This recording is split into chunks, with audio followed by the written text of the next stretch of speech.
One day I'm going to be president for house and techno music. You never know. I'll never say never. We good? Yeah, we're good. I need to know about the New Year's Eve where you spun multiple parties in multiple time zones. Can I hear that? Like like where did you spin? What was it like? How did you set it up, etc.? Yeah, well, basically, a lot of the idea came from BBC, BBC Radio 1. And at the time, there was a guy called Eddie Gordon that was doing all the initial dance shows for Radio 1 and placing all the DJs to do the essential mixes worldwide. So they thought it'd be a really good idea if a DJ was going to do 2 New Year's Eve parties and go through a time zone. And when the question was asked to a lot of DJs, most of the DJs said no way. And because of the Y2K, everything going back to zero, the end of the world is nigh, everything. And I thought, look, nothing's going to happen. I believe in everything that's been going on in our lives. Where are we going to go from? How are we going to do this? Australia was the first port of call. And also, the idea was that BBC was going to record every hour of where DJs were going to be around the world. So for me, it was going to be at Sydney, Australia, at the turn of the century, and then at the end of it was going to be in Hawaii. So I was able to fly across the time zone to go back in time to do the whole thing again at 12 o'clock in Hawaii.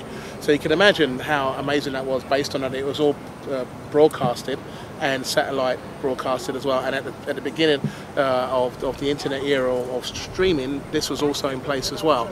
It was very stressful for me because I had the rest of the world was listening to see what's going to happen, if all the satellite links were going to go down, if our plane was going to crash, everything. And we managed to do both things. We got the idea that I was able to do this and leave Australia in the year 2000 and then go through the time zone and then land in 1999 to go and do the whole thing again was amazing. So this for me was a definite landmark for my career in my life, yeah, for sure. That's ridiculous. Ridiculous.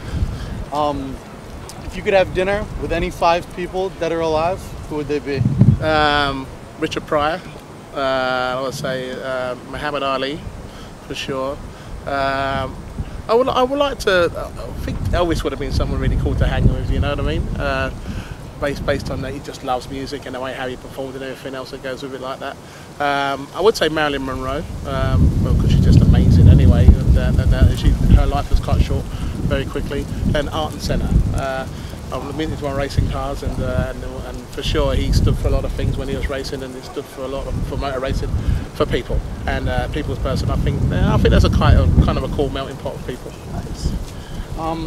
What keeps you interested and inspired at this point in your career with music? Well, I've always really been interested and inspired by music from when I was very young age, from 8 or 9 years old, when I was exposed to music via my father, because he used to go out and buy the music. So at the time, in the late 60s into the 70s, he was the DJ. He was Carl Cox. I mean, my dad's name is Henry Carlisle Cox, so he was the original master. And I learned from him Jedi ways, of how to put music together. But the thing was, every time we had parties at home, we would be exposed to Aretha Franklin, James Brown, Herbie Hancock, Muddy Waters, everything to do with music. And I was just kind of got interested in it all the time that I heard it. So for me, I've kind of always chased the music of what happens next with it and what it gives me and what I can do to share it with others. And we've got to this point now of where I think people understand where I'm at with music and how I'm still able to be where I am doing what I'm doing and still enjoying it from the highest level. But it did come from a very early age when I first heard Kraftwerk, Tour de France. This kind of music, when I heard it, was just so far-reaching from a live band that interested me. The electronics of all of that. Gary Newman also, again, was something that was very interesting.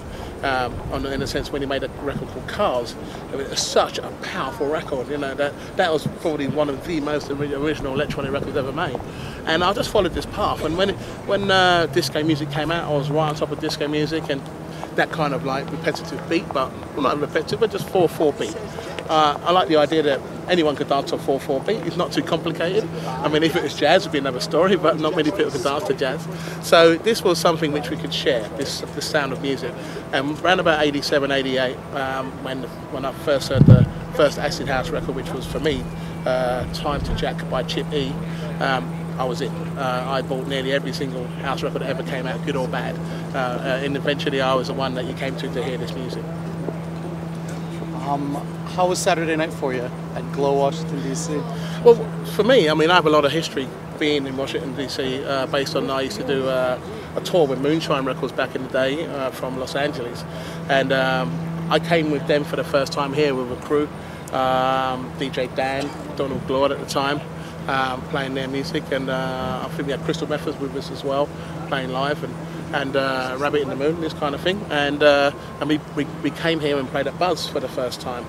And I just found that the people were so open-minded and fresh and really excited by the music that I think that, you know, if it wasn't for Buzz, there may not be a Glow, based on how people accepted the new generation of music and sound. Because there has to be something before something else. But I was there right from the beginning of all of that. And then, of course, you know, Buzz became the premier club in Washington, D.C. So I got to play there many, many times, and unfortunately now it's gone. But of course now we have something that lives on from that. And for me to come back after all these years still with the music that I play and my flavour and what I have to offer, people are still going crazy and enjoying themselves in such a way, which for me is a testament to the music, to the people and to the club and to myself, based on that I still love it because I care about the music and I want people to have the very best time possible. And I'm able to do exactly what I want to do in the sense of playing music even to the very end. I'm starting to play some drum and bass, which I don't think anyone was expecting, and I just love it. I mean, these records are sitting there in my box, so I'm thinking right now, I think these records will go down really well, and it really did leave an